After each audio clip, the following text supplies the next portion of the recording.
में हम पहुंचे कि आज हमको बताना पड़ता है कि ये हमारे हैं, हमारे है।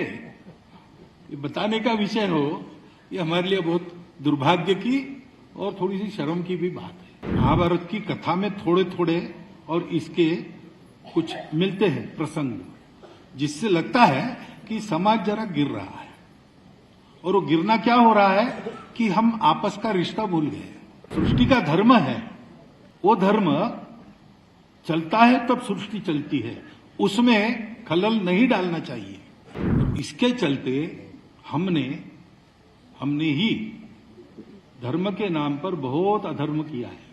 हमारे देश में इन सारे संसाधनों पर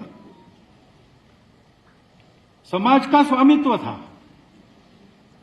परंतु विदेशी शासक आए, खासकर अंग्रेज आए, तब ये सारा उन्होंने अपने हाथ में लिया, क्योंकि उनको यहां से माल ले जाना था, रेवेन्यू ले जाना था। उसके चलते धीरे धीरे इस स्थिति में हम पहुंचे कि आज हमको बताना पड़ता है कि ये हमारे हैं, हमारे है।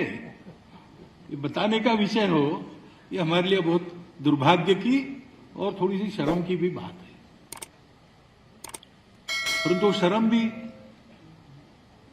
बताने पर आती है, क्योंकि ये भी बताया नहीं गया कि हम एक है। हमारे इतिहास को विस्मृत कर दिया गया, सब कुछ व्यवस्थाएं हमारी तोड़ दी गई।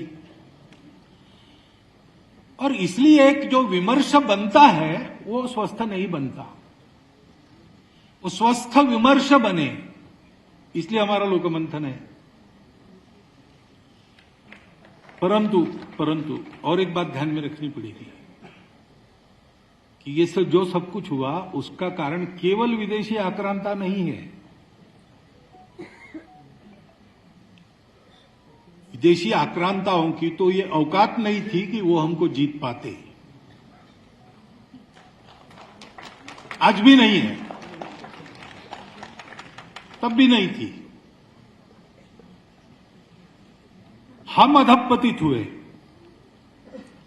दीर्घकाल इस प्रकार से समृद्ध, समर्थ, सुरक्षित और प्रतिष्ठावान जीवन जीने के बाद कैसे होता है पता नहीं, लेकिन ऐसे होता है, हमको विस्मरण हो गया। हम कौन हैं, हम क्या करना चाहते, जीवन ध्येय क्या है हमारा। मध्य युग के नाटक वगैरह पढ़ेंगे आप, संस्कृत नाटक मृच्छकटिक जैसे, तो आपको ये चित्रण मिलेगा। महाभारत की कथा में थोड़े थोड़े और इसके कुछ मिलते हैं।